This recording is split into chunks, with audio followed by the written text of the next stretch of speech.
better to do it. And if I can win, anyone can win. For another chance to win £36,000 in tax-free cash, text cash to 63232. One entry costs £2 plus one standard network rate message, or text bonus to 63232. 5 entries cost £5 plus one standard network rate message. You can enter online at gbnews.com/win. Entries start from just £2, or post your name and number to GB08 PO Box 8690 Derby DE1 9TT. UK only. Entrance must be 18 or over. Lines close at 5 p.m. on the 25th of October. Please check the closing time if listening or watching on demand. Good luck. Join me, Nana Akwe, for an informative, interactive news programme with a difference. It's fun. No, he didn't say that, though. I'm so surprised. I think there's an element of truth to that. Join me from 3 p.m. every weekend, only on GB News, Britain's news channel. Conservative MPs have finally chosen their top 2 for the leadership. And now, it's over to the members. Join me, Christopher Hope, on Thursday as Kevin Badenoch and Robert Jenrick are quizzed by Conservative Party members and myself at our GB News leadership event. And afterwards, join me, Patrick Christie, from the live studio audience and a star panel as we discuss what it means for the Conservative Party and what it means for you. Decision time, the race to lead, from 7 p.m. this Thursday, only on GB News, the People's Channel, Britain's news channel.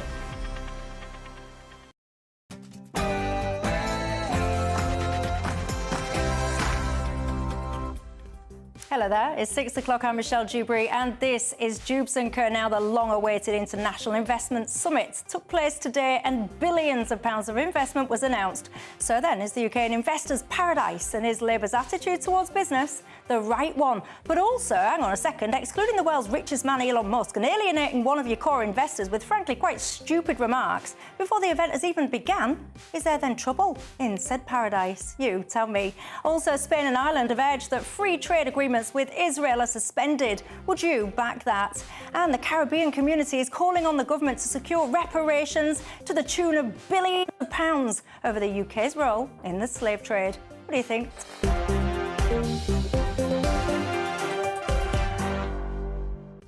All of that and more, but first, the 6 o'clock news.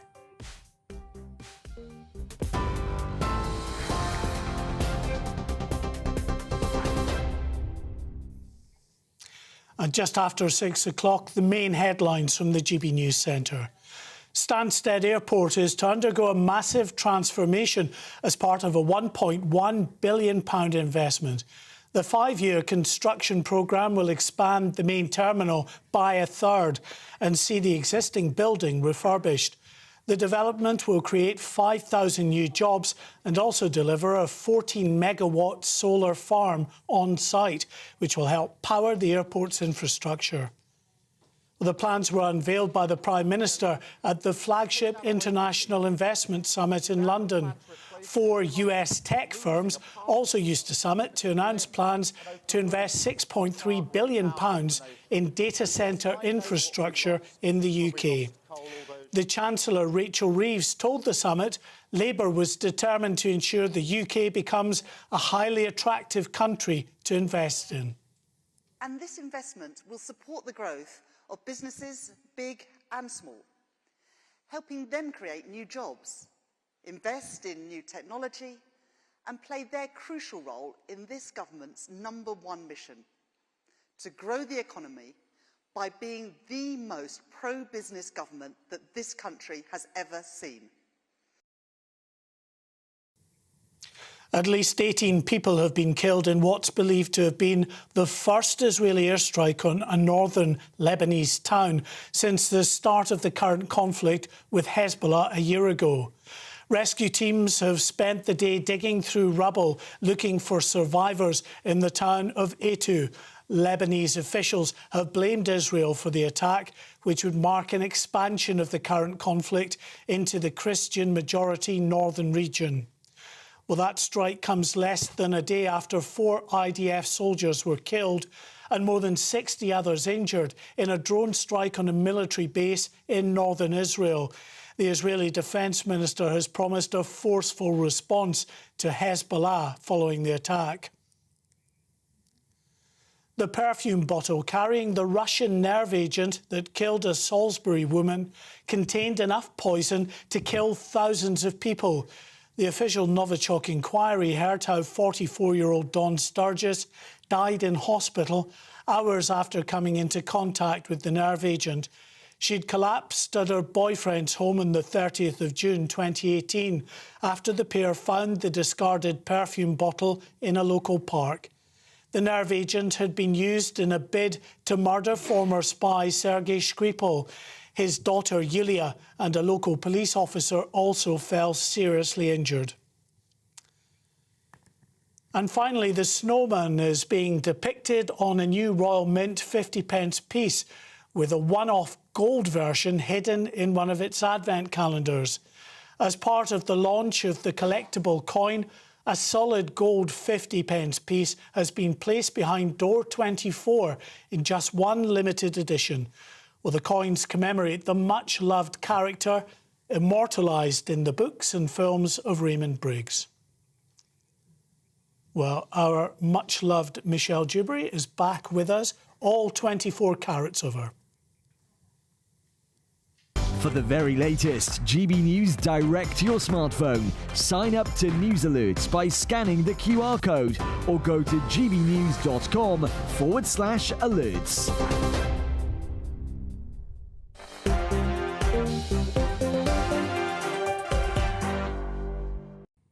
Oh, thank you very much for that. He's a smoothie, isn't he? Our Mark White, we love him. And thank you very much, by the way, to each and every single one of you that sent me birthday greetings last week. I very much appreciated it.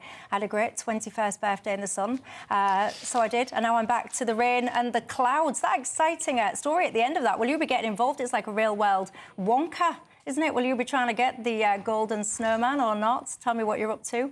Do you even buy advent calendars anymore or not? Anyway, I'm Michelle Dewberry and I'm with you till 7 o'clock tonight, alongside my panel. We've got Alex Dean, the Conservative commentator, and Mike Buckley, the journalist and commentator. Good evening to both of you.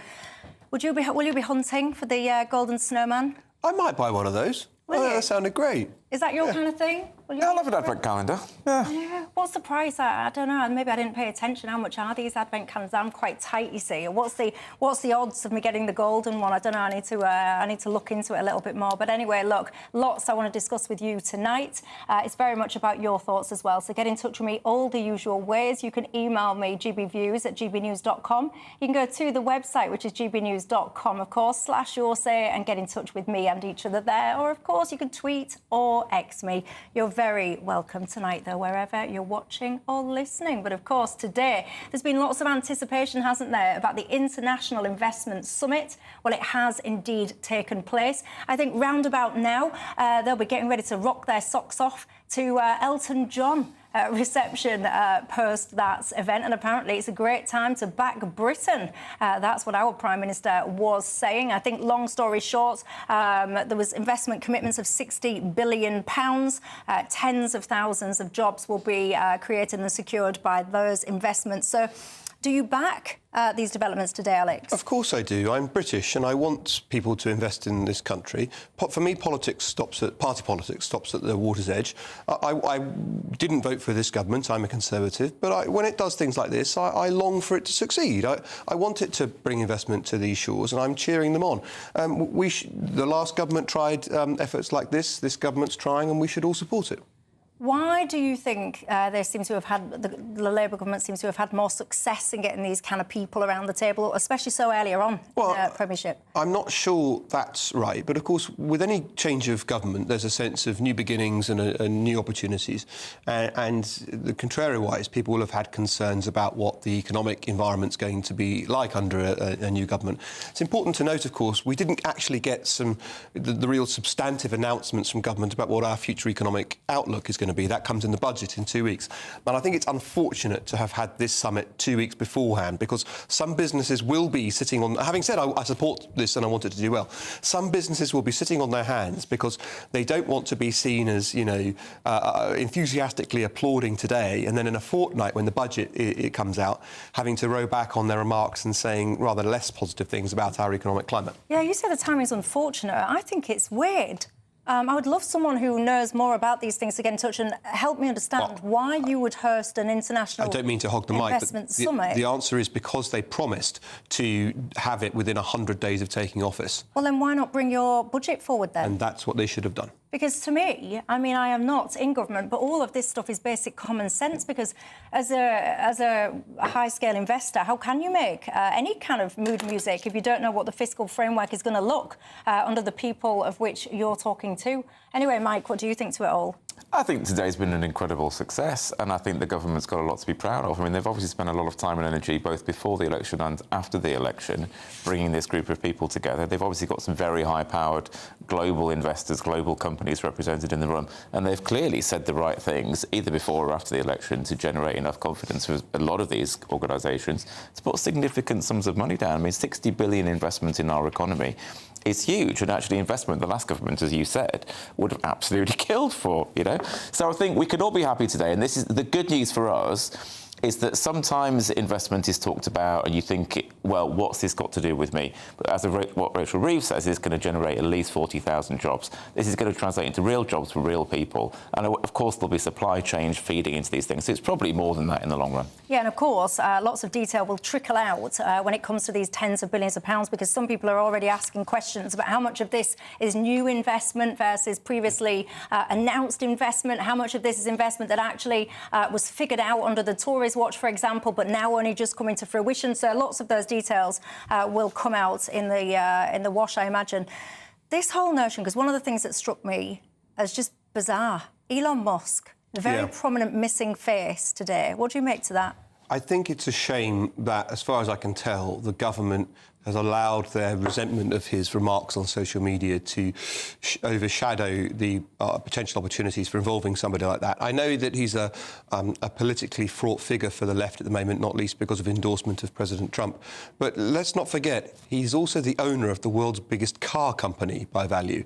And the point was just Tesla. And the point was just being made to us that people will be asking, what does this mean for me? We aspire to be a major car manufacturer. And that's been one of the things that Conservative and Labour governments alike have struggled to maintain in this country, the success of our manufacturing base, not least in automotive. So I think excluding the world's biggest car company owner is absurd. Bear in mind, the response from the government is that he wasn't barred, but he also wasn't invited. So that's a distinction without a difference as far as I'm concerned. I saw multiple interviews, actually, with Jonathan Reynolds in particular, where he was asked questions about Elon Musk and why he was not going to be in attendance. And I thought the responses that Jonathan gave were so flaky.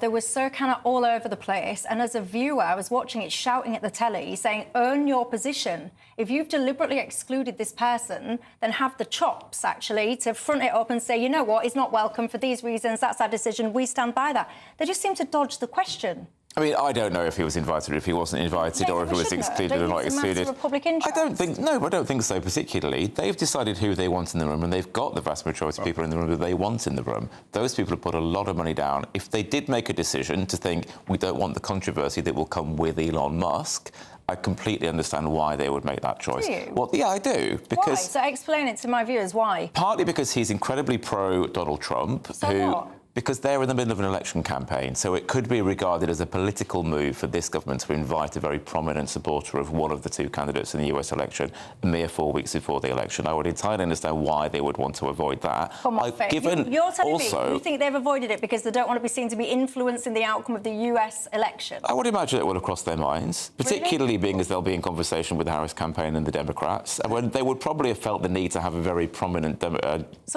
supporter as well. That was the reason that you didn't invite him. I have no idea whether that was the reason, but I'm surmising that it may have been. But obviously, the social media comments that Elon Musk made earlier in the summer about, you know, for example, civil war being inevitable in this country when the riots were going on, deeply unpleasant, deeply unhelpful, and I can also imagine why the government would want to steer clear of the person who made those comments, and by the way, hasn't apologised. So you can't criticise the government?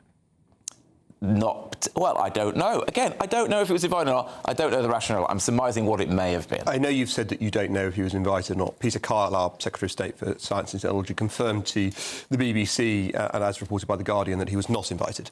So we know that he wasn't invited, and I rather suspect that the reason is what you've put your finger on, is the things he said in social media. And the shame for me is that this government seems to have different views depending on the individuals and about the people about whom those individuals have expressed their views as to whether or not they're willing to overlook what people have done or said or not. And it seems to me that Musk, because he's the sort of person this government doesn't like, doesn't get invited. As I say, in the end, you've got to, I think it's a bit of realpolitik you should bring into play. You think to yourself, I don't like this guy very much, but he does own the world's biggest car company by value. Should we invite him?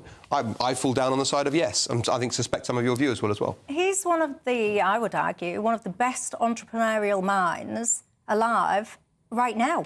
Yes, he does cars, but it's far beyond that. Yeah, of course. And we've just today we saw his yesterday and today we saw the launch of his rockets from South Texas. He's mounting the first, the private sector activity. He's going to take astronauts off the International Space Station. It's extraordinary what the contributions of those businesses taken together are. I was simply trying to make an argument, if you'll forgive me, that would appeal to the left. I was saying, here's a guy who owns a major car manufacturer. We're talking about jobs that mean something in real terms to real people in this country. You would think that would be someone you want to invite. They haven't said they don't want to work with him, and I can't remember which minister it was, but there was a minister that said, well, of course, he'll be invited on future occasions. Peter Kyle, exactly. If it were me, and again, I don't know why they made the decision they made, if it were me, given the election in the US, given his prominent backing of one of those candidates, given the fact that it's 4 weeks away, I would personally have not invited him on that basis alone, regardless of what he said in the summer. Now, whether that fed into our government's thinking, I have no idea. What do you think to it at home after the break as well? Also, very harsh words from our Transport Minister. Did you hear that about P&O? What did you make of that? Also, resetting relations with the EU. Is that what we need to do? David Lammy certainly thinks so. But what about you? What do you reckon?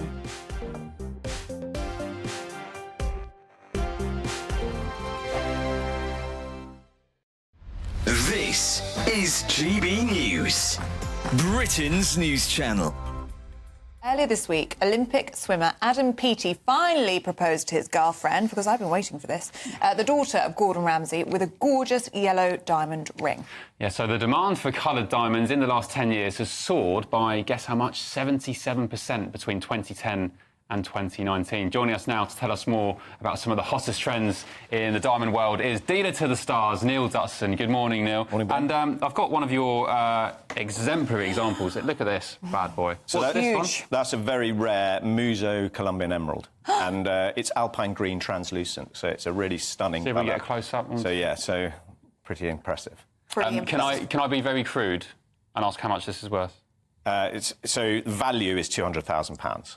How much, sorry? £200,000. Now, the reason is its rarity. It's minor oiling. It's very, very, very pretty. The two diamonds on the side are D-colour, flawless diamonds, just to accentuate the setting.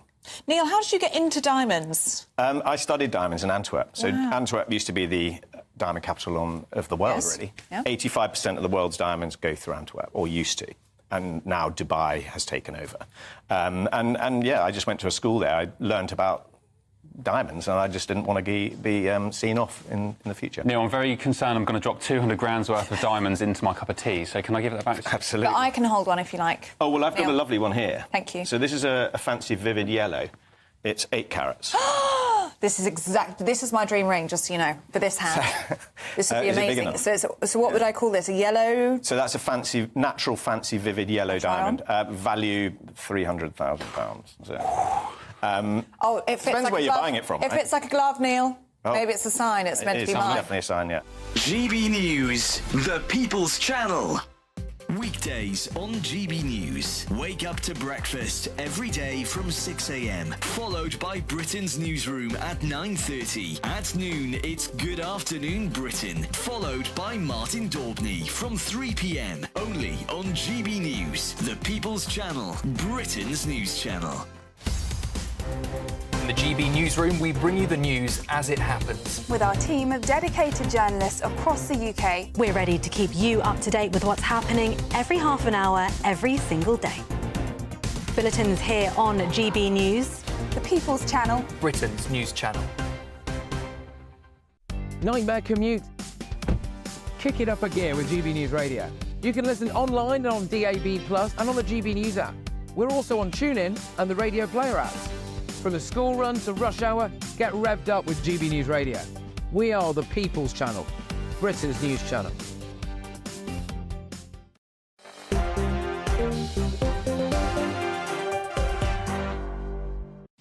Hello everybody, I'm Michelle Dewberry and I'm with you till 7 o'clock. Alongside me, Alex Dean and Mike Buckley remain. There's no flies on some of you lot at home. We were just talking about the decision to exclude Elon Musk. Mike was saying perhaps the Labour Party decided they didn't want to create some kind of statement that could be interpreted as backing one side or another in the US election. But Neil's got in touch, said, hang on a second. Does Mike not realise that by not inviting him, this government has perhaps made an even bigger political statement? What do you think to that? They didn't invite prominent Democrats, so I would say on that note they stayed neutral, if that indeed was part of their rationale. He's not having any of it, Neil. Back to you. Look, one of the other things that people are coming up with, Chris has said, Michelle, hang on, because P&O were big enough to attend after being slighted. Yeah. What about then? Can't they teach a lesson or two to the Labour Party for not being able to get over their slights? Let's look at what you're talking about then, shall we? Remind ourselves about the debacle that went on with our Transport Secretary. Take a listen to this. P&O Ferries? No, I've been boycotting P&O Ferries for 2.5 years and I'd encourage consumers to do the same. You just can't do that. So if you're not familiar with this context, so that was Louise Haigh there. So she's encouraging people to boycott. She's also calling them, there was a statement that went out calling them a rogue operator. And cowboys and so forth. Do you know, look, there's a point about the comments, which are very similar about them being rogue operators and so forth. Those comments about their employment practices 2 years ago are basically what the then government said. It's what the Conservative Party said in government. So you can question the timing of repeating those remarks, which has come out by dint of the workers' rights bill that the government's producing. It's unfortunate that's on top of the investment summit, which meant that she was having a go at this business on Wednesday and Thursday, and the government had invited that business to attend on the Monday. So the timing is highly unfortunate. The content of the criticism of their behaviour 2 years ago is completely fair enough, and the last government said the same thing. But you simply cannot have a serving Transport Secretary saying that we should boycott our largest port operator. It is untenable. You can't say that... and she went on in that clip, and she went on in her statements to say that she had instructed the civil servants who work underneath her in the Ministry of Transport not to interact with our largest port operator outside of safety issues. Only on safety issues alone will they talk to that business, and otherwise she would not talk to them. I mean, it's good on them for being decent enough to turn up to this summit, having had that said about them on Thursday to come to a summit on Monday. But I'm afraid, and I say this, I really want this to succeed. I want the government to do well, but she has rendered her position untenable. Well, according to Keir Starmer, no, she hasn't. Well, what do you think? I don't think she's rendered her position untenable. And as you say, the last government made the same criticisms of their behaviour 2 years ago or 3 years ago, whatever it was, which was indeed, well, not beyond unfortunate, but completely inappropriate. And I'm not even sure that they've apologised for that behaviour or said that they won't engage in the same behaviour again. Now, whether that behaviour will now be made unlawful in the UK, I don't know, or whether that indeed would have prevented them. I don't think it would have done a couple of years ago when they but Mike, treated their employees very, very badly. It's different to criticise them at the time of the behaviour, and indeed now for that behaviour then. It's what you can't do is say, I'm going, as the serving Transport Secretary, I'm going to boycott you and not talk to you and instruct my civil servants not to talk to you, as our largest port operator. I'm very glad that that company, DP World, did come to the investment summit and that they are nonetheless going to invest in the UK and expand their operations here. That's a good thing. Talk to our Transport Secretary? Well, I would imagine that I've no idea whether Louise will now start talking to them or not. Clearly there was a breakdown. Clearly there was a breakdown in government because she was unaware that they'd been invited to the investment summit. Now, that's not her fault, but Nonetheless, somebody's dropped the ball on the inside of the government operation to enable that to happen. But then number 10 rightly, promptly kneecapped, swept the legs out from under her and said she doesn't speak for the government. And they were right to, and they had to say that. But if you say that your serving Secretary of State for Transport doesn't speak for the government in criticism of our largest port operator, you are saying she's not fit for purpose. She can't do the job. I just don't see her carrying on. I think Louise is great, actually, and I think she's done a great job so far in government. I thought she was great in opposition. I'm sure she will do great in future. But clearly, a ball was dropped. Lessons, I'm sure, will be learned. You are a generous man. I would imagine that this will not recur in the future. You're a very generous man. Let's be sensible, because you say that, you know, you respect her, she's doing a good job and all the rest of it. But when you watch her operate on that level, it must, or maybe it doesn't, does it make you cringe? Because when you're operating on that level, you're making those statements and all the rest of it. It's fine if you're sitting in your student union bar, it's fine if you're talking to your friends in the pub or whatever, but to hold that position and communicate in that way, I mean, what do you think to that? I completely understand why Louise was angry about their behaviour 2 or 3 years ago, and I completely understand why she wants to stand up for workers and the rights of workers to maintain, you know, decent standards and to not be in fear of just being sacked summarily by their employer. But in the role that she now holds, she is right to stand up for workers in the role that she now has. That is absolutely part of her job. But it is also true that she needs to engage with the companies who are active in the UK, regardless of whether she likes them or whether she doesn't. So you've made the point in 2 different stories, understandably, that somebody hasn't apologised or gone back and justify what they did. She now has to say, I will engage with the operator, our biggest port operator. She can't do is leave the remarks on the record that she won't engage with our port operator, because she hasn't gone back and said, I take it back, I will, after all, talk to the people who operate London Gateway, Southampton ports and so forth. It's just crazy to say that you won't allow your civil servants to talk to those people. I mean, clearly the government must be engaging with those people, as you say, because they're such a large, you know, presence in our country and our economy. So I've got no idea at what levels they're not engaging. Her last words on the matter were her government department, which is, to be clear, the transport department, will not talk to that transport operator. I mean, they obviously must be talking. Yeah, I agree. At some level. This is why I'm saying she's not fit for purpose. Well, I'm sure I do still, you know, I do think that she is fit for purpose, but clearly conversations must be happening, but perhaps they're not happening at a level as senior as hers. But what level is this government operating at? Because we've just seen, I mean, I understand your justification, I don't agree with it. I think the reason Elon Musk was not there, personally, was because he criticised the government, and I don't think the Labour Party liked it. So they've expelled him, and I think that was wrong, given his gravitas and his wealth and all the rest of it. You've then said you won't talk to a transport operator, as we've just been discussing. You've then got the Foreign Secretary talking about someone who could potentially become the President of the United States again. He describes him as all kinds of, I think it was neo-Nazi, xenophobe, and words to that effect, if not those exact ones. It's a little bit childish. You know what I don't understand today, I have to say, with all the coverage of this, is all the obsession over Elon Musk, who was not there, as opposed to all the people who were there and the commitments they made to invest billions in our country, creating thousands of jobs. That, to me, is a far more interesting story than somebody who was not in the room. I agree and therefore is actually irrelevant to this conversation. I want this summit to succeed. I agree with you. I think it is succeeding. It's exactly what happened for the 14 years the Conservative Party were in government. And we will say all the time, why are you talking about this thing you've decided to become excited about rather than the substance over here? You know what? In those 14 years, media never did. So why would it be any different with this government? But we've got that choice. Like, we're having this conversation right now. We can focus on the positive instead of the negative, and actually the relevant instead of the irrelevant. So it's up to us to choose. I think I agree with you. We shouldn't ignore the positive. But the omission of Elon Musk, an enormous entrepreneur and employer, that is also substantive to me.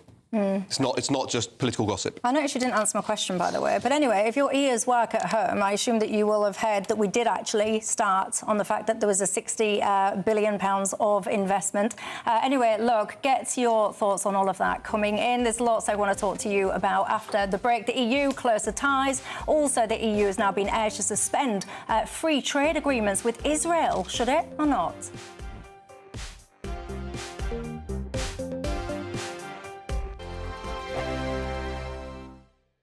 Hello, Hello, good evening and welcome to your GB News weather update from the Met Office. As we head into Tuesday, there's going to be plenty of cloud around with some drips and drabs of rain and drizzle, dry and bright at times in the north and east and feeling rather warm in southern parts. We've had some rain and some showers through the day. That's generally cleared off from the north of Scotland and the southeast of the country too, and that's led us into a largely dry evening. Plenty of cloud around though, and this thick enough at times to produce a little bit of rain and drizzle, mainly across hilly areas. And all this cloud will slowly move its way towards northern parts of the country. Staying clear across the far north of Scotland though, and that is where it's going to remain cold, perhaps with some frost in places by the time we reach dawn.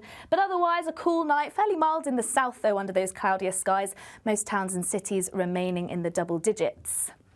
So a bright but cold start across northern parts of Scotland, but elsewhere there's plenty of cloud around. Once again, spots of rain and drizzle, mainly across the hills, and a rather cloudy and drab start to Tuesday. But as I say, fairly mild in the south, lows of 13, 14 by the time we reach the morning. So a cloudy day on Tuesday, largely dry. There is still the risk of the odd spot of rain and drizzle, once again mainly in hilly areas across the Welsh Hills, parts of the Pennines for example. There will be some drier and brighter weather around the far north of Scotland once again, perhaps later across East Anglia, but otherwise quite a cloudy day on offer, but staying largely dry. Feeling a little bit warmer too, particularly across the south and southeast. We're looking at highs of around 17 to 18 Celsius. On Wednesday though, plenty of cloud around, plenty of rain and some showers, these heavy at times, seeing some outbreaks of thunder too. So quite an unsettled day by the time we reach Wednesday. Drier on Thursday, but a little bit cooler, and it looks like we're turning mild, wet and windy again on Friday. So stay tuned for all your details. The latest GB News travel. Good evening, I'm Johnny Ratner. Problems in Cheshire on the M62. The inside lane on that four-lane stretch is closed eastbound from junction 11 to 12 heading towards the M60, towards the Eccles interchange for a police investigation. On the M1 in Bedfordshire, one lane's closed northbound from junction 10 to 11 near Dunstable for emergency repairs. In central London heading into the capital, the Euston Road is closed eastbound from Great Portland Street Station to the Euston Underpass after a water main burst. In South London, the A204 Effra Road closed on that one-way stretch for a police investigation off Brixton Hill. There are long queues out of Essex and to Kent on the clockwise M25 after a car broke down over the QE2 bridge that's long gone. And trains are suspended between Scunthorpe and Doncaster because of a faulty River Swing Bridge. And on London Underground, there are severe delays on the Victoria Line following an earlier fire alert at King's Cross, and that's the latest. You can stay up to date throughout the day by visiting our website, gbnews.com.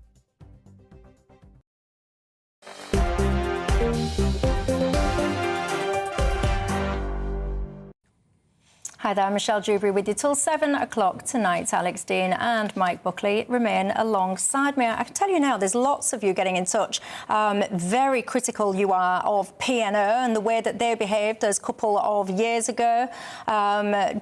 Jenny says that they are basically appalling. They should have basically been gone, she says, a long time ago. Ross says, I stand with Louise Haig on this. I wouldn't lick P&O's feet for billions of pounds. And that's really, I completely share your frustration. Don't forget, many of these people that they treated appallingly were based in Hull, my hometown, and I know how much it affected people. It was awful the way that they communicated with them, often just on video calls and stuff. So I completely hear you, and we all share that sentiment. The point is, though, Ross, with all due respect, unless I've missed something, you're not the transport minister, are you? So this is the problem. When you have to engage with these people, you need to do so and try your best to do so in a kind of conductive, in a fashion that's conducive to progressing business relationships with them, or not. Some of you think at home, look, Spain and Ireland, they're pushing now basically for EU countries to suspend the trade agreements that they have with Israel. This is, of course, carrying on from some of the escalations that we've seen there. Alex Dean, do you think this would be the right move? I absolutely don't. Hamas and Hezbollah are both prescribed terrorist organisations in this country. In taking them on as Israel is, they are fighting our fight for us. They are fighting terrorists in a way that we should applaud. We should support them more. We should send more arms to Israel if they are any help to them. And we should certainly trade with Israel as best we can with a flourishing democracy in the Middle East, something that region could do with a great deal more of. Mike? Well, you'll not be surprised to hear that I disagree, probably. I mean, this is actually nothing to do with the UK, actually. This is to do with the European Union, which has its own trade agreement with Israel, to which, of course, Spain and Ireland are party, and their governments are, I think, completely understandably and rightly incredibly concerned about the civilian loss of life in Gaza, where it's now well over 40,000 people that have died, many of them children, many of them women, of course, most of them nothing to do with Hamas. And, of course, we're now seeing large numbers of deaths in Lebanon as well.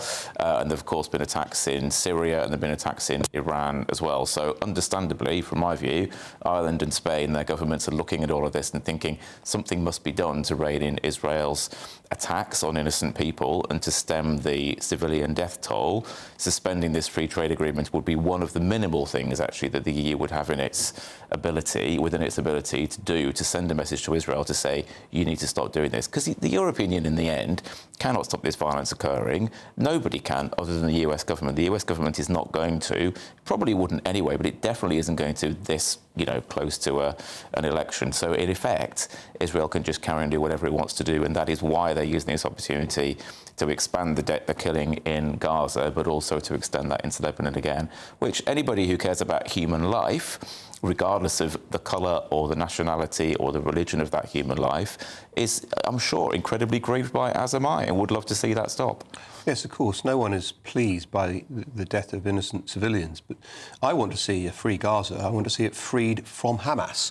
I want to see it freed from the influence and the control of one of the worst regimes around. And if you look at that axis of evildoers of Hamas, Hezbollah, the Iranian Revolutionary Guard Corps, these are, who I think should be prescribed too, by the way, these are the very worst kinds of brutal repressors of human flourishing. And indeed, one of the last things that the late leader of Hezbollah had said before he shuffled off this mortal coil was that he encouraged his followers to have no limits to the violence they visited upon gay people and people who were, in his view, perverts. And I just thought it was the interesting flavour of the kind of people that we are talking about here.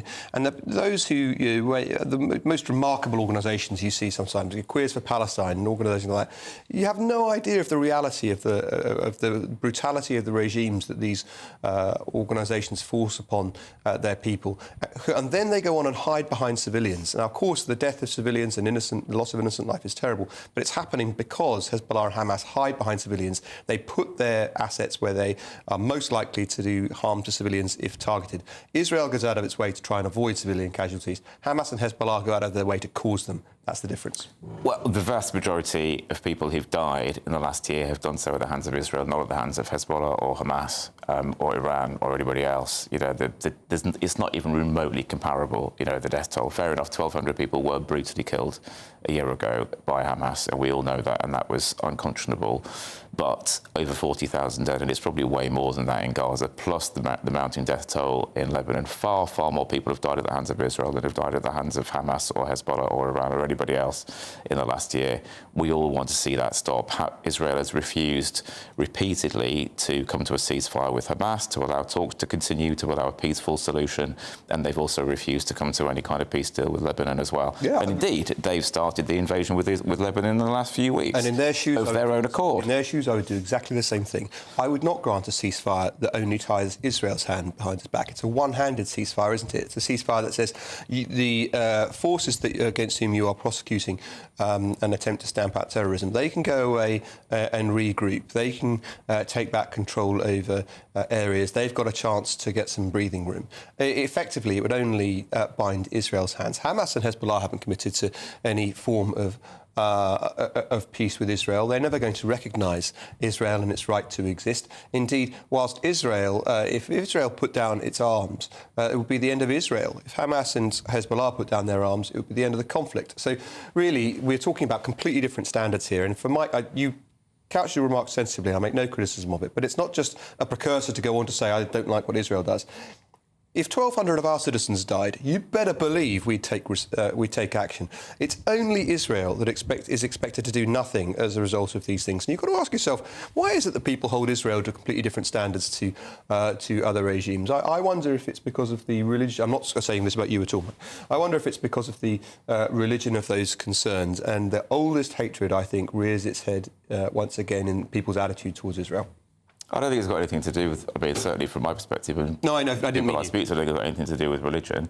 It's got to do with the behaviour, it's got to do with the number of deaths, it's got to do with the refusal to countenance a ceasefire, it's got to do with the fact that Israel assumes that it has the right to go into any country it likes in its region and kill whoever it likes at any time without repercussion and maintaining the moral high ground, whereas any other nation that seeks to defend itself or its citizens or seeks to take retribution against Israel is in quotes, terrorist or automatically in the wrong. Hang on, it's not quotes. Israel always has the right to defend itself. It's the law in this country on which you are speaking that Hamas and Hezbollah are both terrorist organisations. They are terrorist organisations. I'm not arguing with that. But nonetheless, it is perfectly reasonable to point to the fact that Israel has killed far more people in the last year than either Hamas or Hezbollah because they got better at defending themselves. They Jews around the world tried being weak. They tried not having a homeland. They tried not standing up for themselves. It didn't work out very well in the 20th century. The 21st is going to be different, and for one, I'm glad of that. The only way that Israel is ever going to have peaceful citizens and peaceful borders and to ultimately live at peace with its neighbours is by coming to peace agreements with those people, not by seeking to kill them. Of course, peace with Lebanon, of course, peace with the people of Palestine, but no peace with Hezbollah, no peace with Hamas. Israel's absolutely got the right approach, in my view. Peace through superior firepower. But they cannot achieve what they want to achieve. They cannot. They're achieving it right now. They cannot kill all of Hamas and they cannot kill all of Hezbollah. They can give it a damn good go. Because as they do so, as they seek to do so, they will be making more and more people want to join those organisations or copies of those organisations. But right now being a leader in Hezbollah doesn't seem like a very good career move, right? And so I think the message is sent very clearly not to join those organisations by the fact that Israel keep killing the new leaders. So you're comfortable for the killings to go on by the thousand? I am comfortable for as many terrorists in that region to die as Israel can kill. And you're perfectly happy for the civilians to be killed as well? And that I said at the beginning I deplore. But every time they kill a head of Hezbollah or Hamas... Would you want to see a change in the way that Israel is prosecuting this war? No, I already said no. And you can... So therefore you're happy with the civilian deaths? No, not happy. I wish that it didn't have to happen. I think that Israel's doing the right thing in defence of itself. I absolutely accept what Israel's doing. That's what I've said. You can ask questions in different ways, and you can think... I'm just trying to find language that you would agree to, but I don't want to put words in your mouth, you know. And you didn't. Not only am I content with it, I support Israel. I stand with Israel. Well, I don't. I mean, obviously, I would love to see peace on all sides, but I'm horrified every day at what Israel is doing in Gaza, what it's doing in Lebanon, what it's doing in Syria, what it's doing in Iran, and I'm horrified that it refuses to even countenance the idea of a peace agreement with anybody. Well, as you can see, people have very different and very strong opinions on all different sides of that conversation. Lots of you are getting in touch about this one. A lot of people are agreeing with you, Alex, as well, basically saying that they feel, the viewers feel, lots of the viewers anyway, feel that there's a different standard held towards Israel. I've got other people questioning the casualty figures, pointing out that these are from the Hamas Health Ministry. Or whatever it is, they're questioning whether or not those figures are actually accurate. Other people are asking as well about why is it so difficult for the media to be able to get access to what's actually going on so that people have a clearer understanding, and many people are blaming Israel for restricting that access. So as I said, lots of you have very different opinions on that. You can get in touch and join our conversation in all the usual ways, email, tweet, or go to the website after the break. I want to talk to you about reparations. Do you think that the UK government has to put its hands in our pockets and finally make payments to the tune of billions? See you in 2.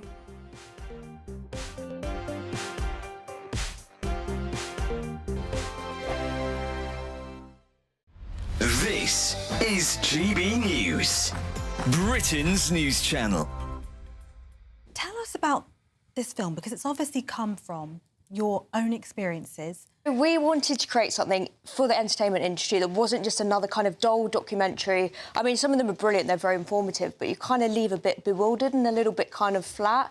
So we thought, I've got a passion for writing and you've obviously got and unbounded knowledge on the subject. Why don't we create a film with a kind of satirical look on eating disorders? So this came it's been made 20 years after your own... It is 20 years. 20 years, practically to the day. So Samantha, you suffered with OCD and an eating disorder as well? Yes. And that's when your mum became a counsellor, is that right? A little bit later on, I think we spent a bit of time in the system and I realised that it wasn't working for us. So I took it on myself to learn as much as I could about the subject. I call it a tragedy, probably the wrong word, but suffering. No, it is a tragedy because mental ill health and eating disorders destroy the lives of not only the sufferers but their families as well. But you've turned that into something so positive and so It's amazing, really, that 20 years ago our story was just beginning, and 20 years on, we've done what we've done. But I have to say that very little has changed in the system. I've heard that. And I think that's what we're passionate about. Yeah, so... That was why we wanted to... I mean, I work with families every day and I see the destruction that eating disorders and other mental illnesses not just bring to the sufferer but the whole family. Yeah. And I think that's what really passions me, because obviously 20 years ago we were there. And I just feel that so much more needs to be done. And I think with eating disorders, there is still a lot of misunderstanding around the subject. GB News, the People's Channel. Join me, Camilla Tominey, for a frank and honest discussion with those in power that cuts through the spin and gets to the heart of the issues shaping our nation. You haven't confirmed that you want to stand as leader, but you haven't ruled it out either. This report basically says that he's not fit to stand trial. Is he indecisive?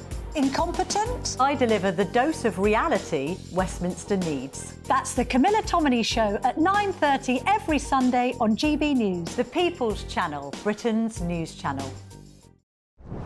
I'm Christopher Hope. And I'm Gloria Di Piero, bringing you PMQ's live here on GB News. Whenever Parliament is in session on a Wednesday at midday, we'll bring you live coverage of Prime Minister's questions. We'll be asking our viewers and listeners to submit the questions that they would like to put to the Prime Minister, and we'll put that to our panel of top politicians in our Westminster studio. That's PMQ's live here on GB News, Britain's news channel.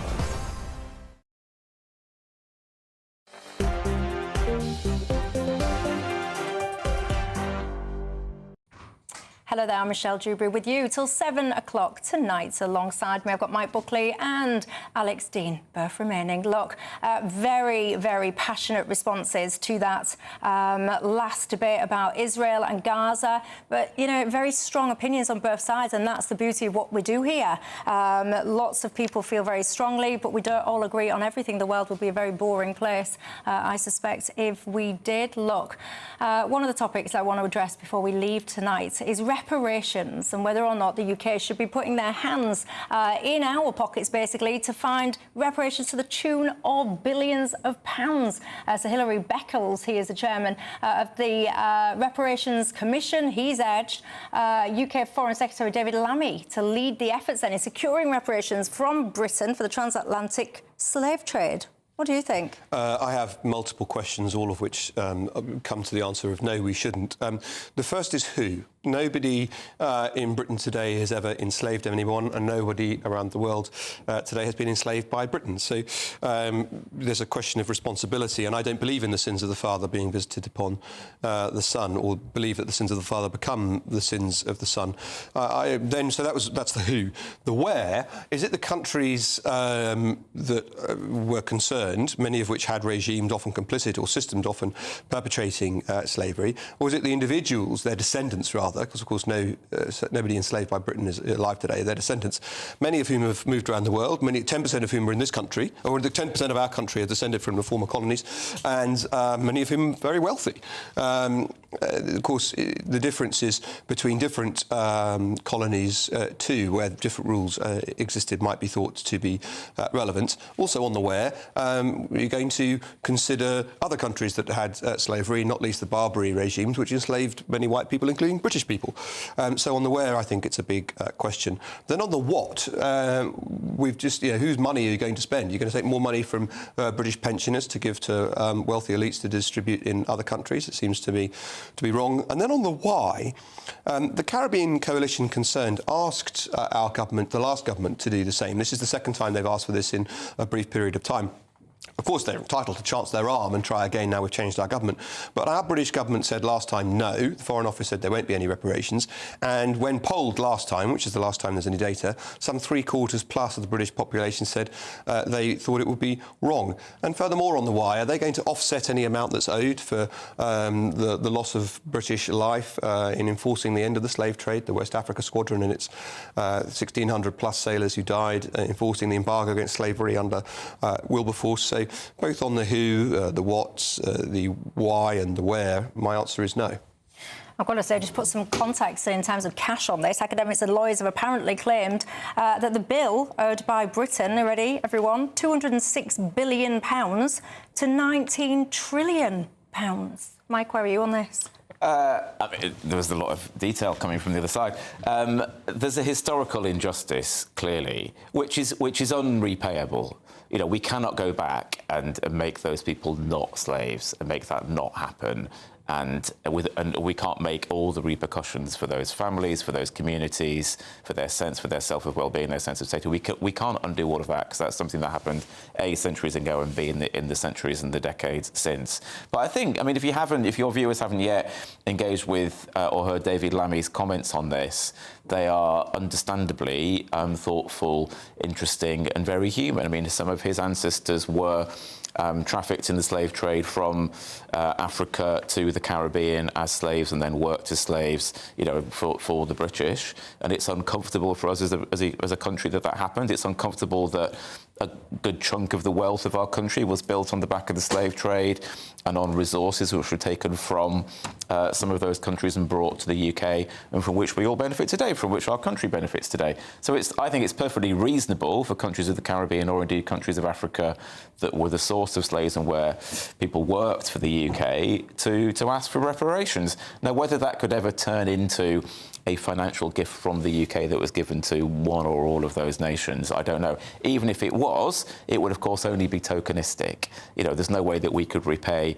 the whole amount, or indeed, as I've said, undo the damage that was done at that point. But I do think it's a conversation that we should have, and I do think it's worthwhile engaging with historical injustices because it matters to the descendants and it matters to people now. But I think getting into the detail of what you're going to pay, who you're going to pay, at this point is needless. But I think a conversation on the principle of do we need to apologise and does there need to be some tangible recognition of that, I think it's absolutely a conversation. Someone's calling for us to make a payment, asking who we should pay, why, and so forth, and what we should pay them are reasonable questions. But because you mentioned Lammy and his role, it's worth just pointing out that his role now is to be our Foreign Secretary, to represent the interests of this country, not other countries. His job is supposed to be to take the interests of this country and champion them, and I'm far from sure it's in our interest to start giving away more money. But also, I think it's interesting what's happening here, because this device, so this commission tried before, under the last government, give us reparations, and Britain's answer was no.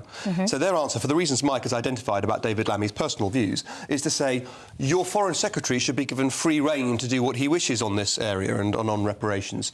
At least that's what the Telegraph report says that we've been looking at.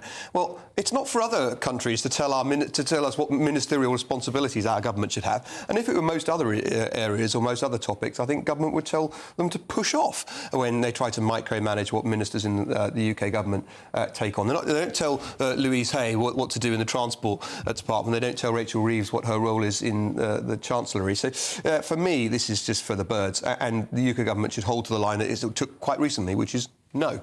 But then, of course, we debated at length very recently the whole handing of sovereignty of the Chagos Islands over to Mauritius, and part of that he got that wrong too. Yeah, but part of that deal was about making... We don't know the details of all of this stuff. That will come out in time in terms of the amounts of money. But we certainly know that we'll be paying financial amounts of compensation to some degree to Mauritius now annually. For the use of the base, which had already been settled. The worst thing about that whole episode for me was that David Lammy said to the House of Commons that it seemed inevitable that a binding judgment against the United Kingdom with regard to Chagos Islands would be forthcoming, and that's not true. There is no tribunal that would be capable of issuing such a binding judgment, and I'm afraid that if that's any precursor to what he may take on reparations, then we may be in for a very rough ride, because it seems to me he misled the House of Commons.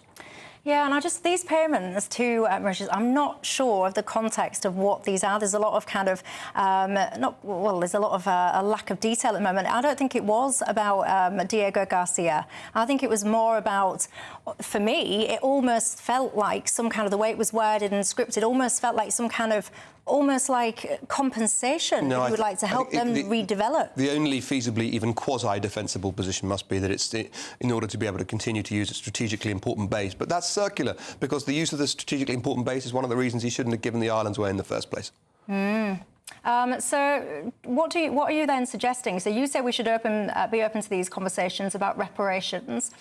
To what end? Involving who? To what depth? Well, we as a country... We are still a significantly influential country in the world, partly because we are on the UN Security Council, partly because of our history. And I want to see the UK be a force for good in the world, to be a moral force in the world, to be a force that stands for the values and the rights that we all uphold. So it is David Lammy's job, you're absolutely right, to be the Foreign Secretary of the UK and to represent the interests of the UK.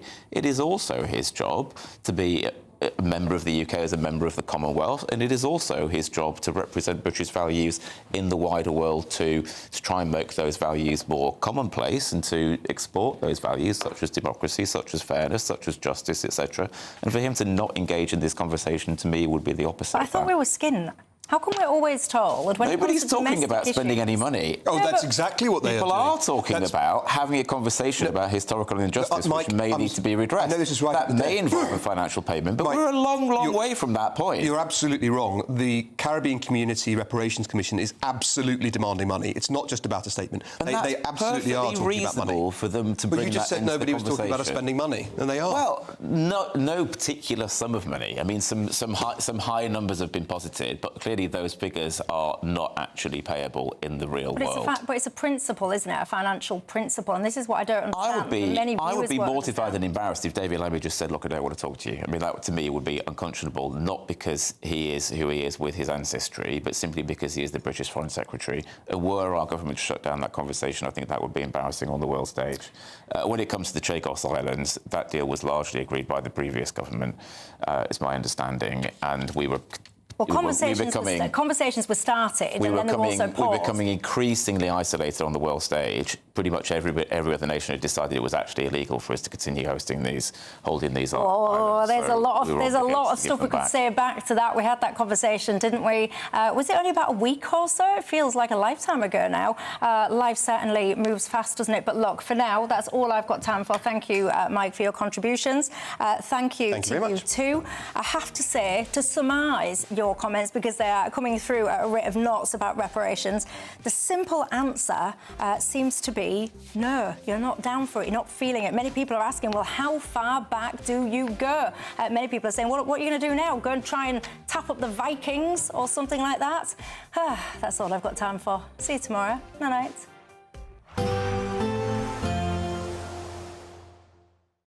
We'll see a cold snap, which will quickly develop into a warm front. Boxed Boiler Repairs, sponsors of weather on GB News. Hello, good evening and welcome to your GB News weather update from the Met Office. As we head into Tuesday, there's going to be plenty of cloud around with some drips and drabs of rain and drizzle, dry and bright at times in the north and east and feeling rather warm in southern parts. We've had some rain and some showers through the day. That's generally cleared off from the north of Scotland and the southeast of the country too, and that's led us into a largely dry evening. Plenty of cloud around though, and this thick enough at times to produce a little bit of rain and drizzle, mainly across hilly areas. And all this cloud will slowly move its way towards northern parts of the country.